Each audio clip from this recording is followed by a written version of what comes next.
يا شهيدا علمنا معنى العزة والإباء نراه نجما ساطعا يتراءى আবু কুদামা রাহিমাহুল্লাহ আমাদের সালাফদের মধ্য হতে তিনি একজন বড় মুজাহিদ ছিলেন। জিহাদের ময়দানে তার জীবনের অধিকাংশ সময় অতিবাহিত হয়েছে। বিশেষ করে রোমানদের বিরুদ্ধে তিনি অনেক যুদ্ধ করেছেন। আবু কুদামা রাহিমাহুল্লাহ একবার মসজিদে নববীতে বসে তার আরব বন্ধুদের সাথে গল্প করছিলেন। তখন তার বন্ধুরা বলল, আবু কুদামা, তুমি তো সারাটা জীবন জিহাদের ময়দানে কাটিয়েছ, জীবনে অনেক জিহাদ করেছ। আজকে তুমি আমাদের জিহাদের ময়দানের এমন একটি ঘটনা শোনাও যে ঘটনাটি তোমাকে সবচাইতে বেশি আশ্চর্যান্বিত করেছে। আবু কুদামা রাহিমাহুল্লাহ বললেন, আচ্ছা শোনো, আমরা একবার রোমানদের বিরুদ্ধে জিহাদ করার জন্য ফোরাত নদীর তীরে অবস্থিত দিকা নামক শহরের উপর দিয়ে যাচ্ছিলাম। পথিমধ্যে আমি একটি উট কেনার জন্য এক জায়গায় যাত্রা বিরতি করলাম। আমাদের অবস্থানের খবর শুনে একজন মহিলা আসলো। সে আমার সাথে দেখা করল এবং বলল, আমার স্বামী জিহাদের ময়দানে শহীদ হয়েছেন, আমার কয়েকজন ছেলেও জিহাদের ময়দানে শহীদ হয়েছে, আমার কয়েকজন ভাই ছিল, তারাও জিহাদের ময়দানে শহীদ হয়ে গেছেন। এখন শুধুমাত্র আমার একটি ছেলে আছে আর ছোট্ট একটি মেয়ে আছে। আমার ছেলেটির বয়স 15 বছর। সে হাফেজে কোরআন, হাদিসের ব্যাপারে ভালো জ্ঞান রাখে, দক্ষ অশ্বারোহী, দেখতেও খুব সুশ্রী। আমার খুব ইচ্ছা ছেলেটিকে জিহাদে পাঠাবো, কিন্তু সে একটি কাজে শহরের বাইরে গেছে, এখনো পর্যন্ত ফিরে আসেনি। অপেক্ষায় আছি, সে আসলে আপনার সাথে জিহাদে পাঠিয়ে দিতাম। আর এখন আপনাকে দেয়ার মতো আমার ঘরে কিছুই নেই।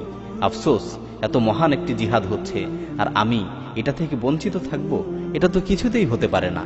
তখন তিনি ধুলোয় মাখা কয়েকটি মাথার চুল দিয়ে বললেন, এই চুলগুলোকে ঘোড়ার লাগাম হিসাবে ব্যবহার করবেন, যাতে এই বরকতময় জিহাদে অংশগ্রহণ করা থেকে আমি কিছুতেই বঞ্চিত না হই। আবু কুদামা রাহিমাহুল্লাহ বলেন, আমি চুলগুলো নিলাম এবং তার ছেলেকে দেখার জন্য কিছুক্ষণ অপেক্ষা করলাম, কিন্তু তার আসতে দেরি হচ্ছে দেখে আমরা গন্তব্যের দিকে রওয়ানা হয়ে গেলাম। অনেক পথ অতিক্রম করার পর দেখতে পেলাম পিছন দিক থেকে একজন অশ্বারোহী ধুলো উড়িয়ে ঊর্ধ্বশ্বাসে ছুটে আসছে। কাছে আসার পর সেই অশ্বারোহী যুবক আমাকে চাচা বলে ডাক দিল এবং পরিচয় দিয়ে বলল, আমি ওই মহিলার সন্তান যিনি আপনাকে জিহাদের জন্য চুল দান করেছেন। আমি আপনার সাথে জিহাদে অংশগ্রহণ করতে চলে এসেছি। আবু কুদামা রাহিমাহুল্লাহ বলেন, আমি লক্ষ্য করলাম যে ছেলেটি একেবারেই ছোট, 14-15 বছর বয়স হবে মাত্র, আর জিহাদ তো তার উপর আবশ্যকও নয়। তাই আমি তাকে লক্ষ্য করে বললাম, বাবা, তুমি বাড়িতে ফিরে যাও, তোমার মায়ের তো কেউ নেই।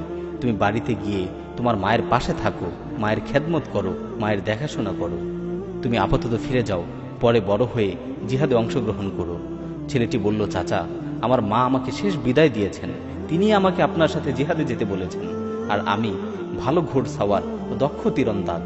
আপনি আমাকে সাহসী যোদ্ধা হিসাবে পাবেন, কখনো যুদ্ধ থেকে পৃষ্ঠ প্রদর্শনকারী হিসেবে পাবেন না। আপনি আমাকে সাথে নিয়ে নিন। অনেক কাকুতি মিনতি করার পর আমি তাকে সাথে নিয়ে নিলাম। আমরা কিছু পথ অতিক্রম করে এক জায়গায় তাঁবু গাড়লাম ও যাত্রা বিরতি দিলাম। মুজাহিদিনরা সবাই রোজা রেখেছিলেন, তাই সফর করে সবাই ক্লান্ত পরিশ্রান্ত। বিকালবেলা খাবার রান্না করতে হবে। ছেলেটি বলল, চাচা, আপনারা সবাই রোজা রেখেছেন, আপনারা তো ক্লান্ত, তাই দেন, রান্না বান্নার কাজটা আমিই করি। সে জোর করে বলল, তাই রান্নার দায়িত্বটা তাকেই দেয়া হলো। মুজাহিদিনরা ঘুমিয়ে পড়লেন। রান্না করে এক পর্যায়ে সেও ঘুমিয়ে পড়ল। আবু কুদামা রাহিমাহুল্লাহ বলেন, আমি ঘুমন্ত অবস্থায় ছেলেটির দিকে তাকিয়ে দেখলাম সে ঘুমের মাঝে মিটমিট করে হাসছে। আমি অন্যান্য মুজাহিদ সাথীদেরকেও বিষয়টি দেখালাম।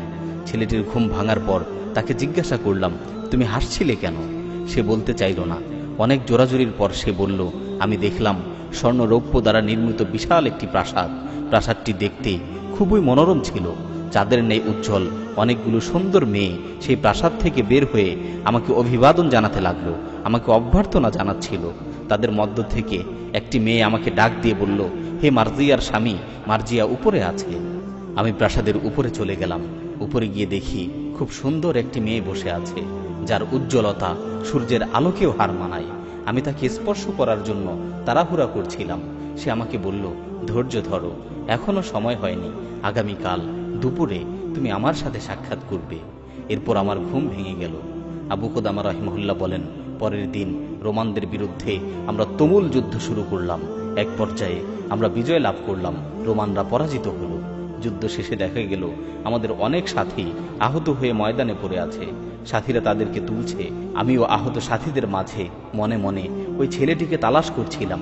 চারদিক ঘুরে ঘুরে দেখছিলাম সে কোথায় আছে, কিন্তু তাকে খুঁজে পাচ্ছিলাম না। হঠাৎ দেখতে পেলাম সেই ছেলেটি রক্ত মাখা অবস্থায় পড়ে আছে। আমি দৌড়িয়ে ওর কাছে গেলাম। ও আমাকে লক্ষ্য করে বলল, চাচা, আমি তো শহীদ হয়ে যাচ্ছি। আমার এই রক্ত মাখা জামাটা আমার মাকে নিয়ে দিবেন, আর বলবেন আপনার ছেলে তার ওয়াদা পূর্ণ করেছে। সে লড়াই করতে করতে বিজয় এনেছে, সে পিছু হটেনি। এতে করে আমার মা সান্ত্বনা পাবে। আর বাড়িতে আমার ছোট একটা বোন আছে, বাড়িতে তো কেউ ছিল না, তাই ও আমার কাছেই থাকতো। আমি ওকে অনেক আদর করতাম। ও আমাকে বাড়ি থেকে বের হতে দিত না, সবসময় ভাইয়া ভাইয়া বলে ডাকতো।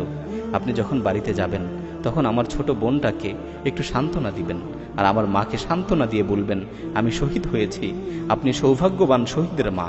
আর চাচা, আমি যে আপনাকে স্বপ্নে দেখা মার্জিয়ার কথা বলেছিলাম, মার্জি আমার মাথার পাশেই দাঁড়িয়ে আছে, সে আমার জন্য অপেক্ষা করছে। এই বলে ছেলেটি শহীদ হয়ে গেল। আবু কুদামা রহিমাহুল্লাহ বলেন, পরবর্তীতে আমরা যখন ফিরে আসছিলাম তখন সেই ছেলেটির বাড়িতে গেলাম। বাড়িতে গিয়ে দেখি দরজায় ওর ছোট বোনটি দাঁড়িয়ে আছে। আমি ওকে বললাম, তোমার মাকে ডাকো। ছেলেটির মা আসলো এবং আমাকে বলল, আপনি কি আমাকে সান্ত্বনা দিতে এসেছেন না সুসংবাদ দিতে এসেছেন?